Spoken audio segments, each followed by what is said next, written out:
Oi, eu me chamo Laura Hermógenes e hoje eu vim falar um pouco sobre a modernidade líquida e os seus efeitos na nossa sociedade pós-moderna. Bom, primeiro a gente precisa partir do pressuposto do que é a modernidade líquida.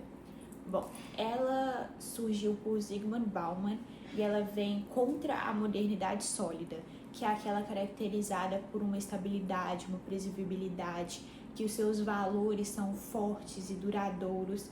E agora, imagine um líquido. Ele é volátil e maleável.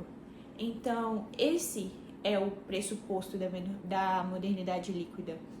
Esse conceito diz respeito às relações sociais, econômicas e de produção, que na sociedade pós-moderna tornaram as relações sociais muito inferiores às relações econômicas, o que acarretou em uma fragilidade de laços entre pessoas e entre pessoas e instituições. A lógica de consumo entrou no lugar da lógica moral. Assim, as pessoas passaram a ser fortemente analisadas não pelo que elas são, mas pelo que elas têm poder de comprar.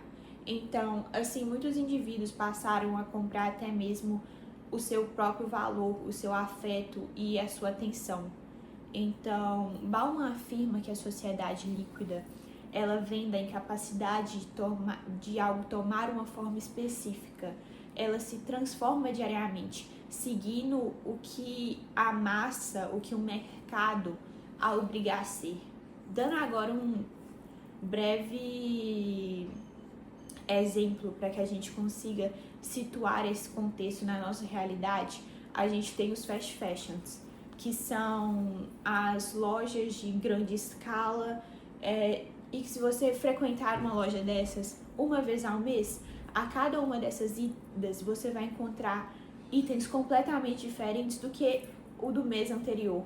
Isso acontece porque em tempos de liquidez e principalmente com a velocidade com que as coisas vêm acontecendo na internet, a moda vem mudando de maneira drástica e com pouquíssimo tempo.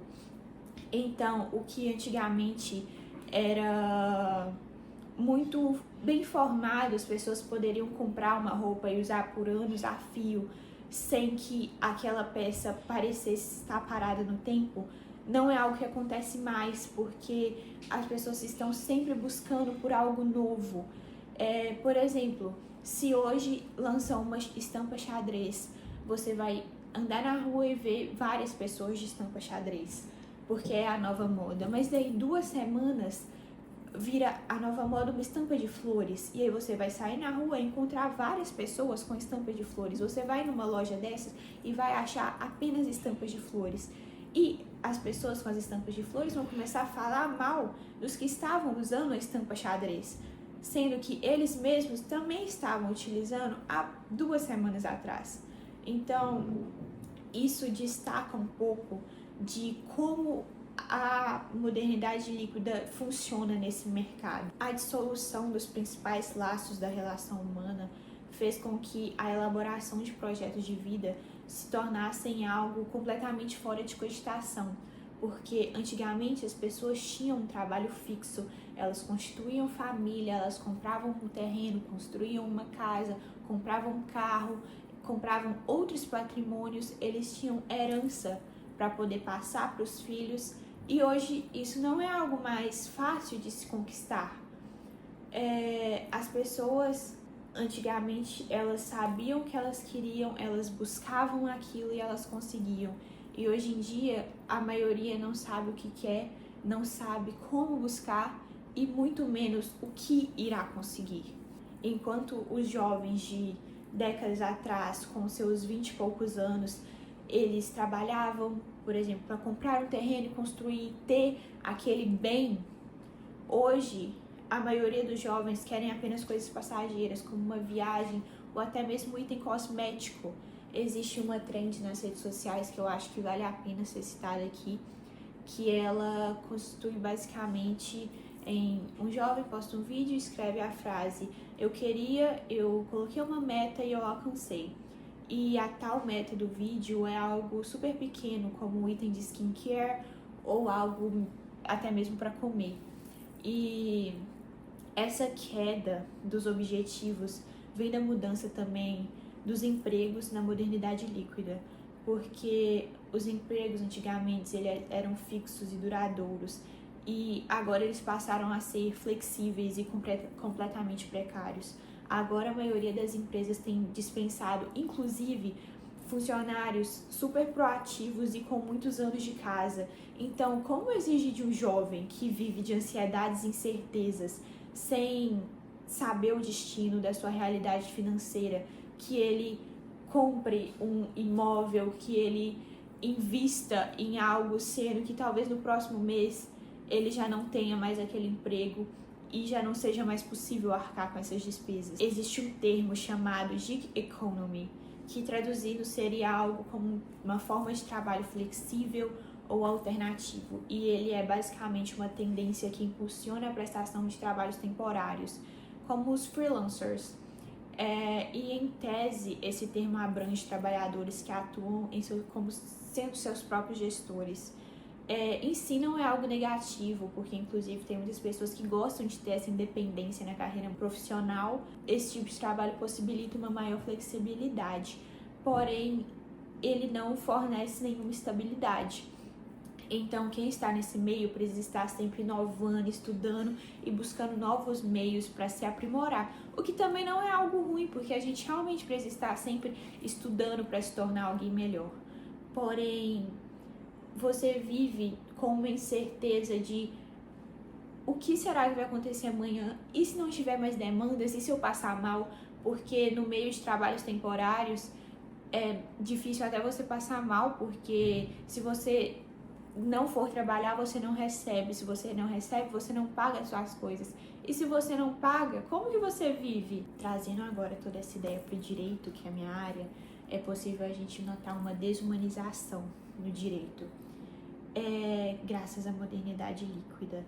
E vamos por partes. Primeiro, começando com o termo desumanização, que consiste basicamente em negar a condição humana plena de uma pessoa ou grupo, reduzindo-a a objeto ou a um ser inferior.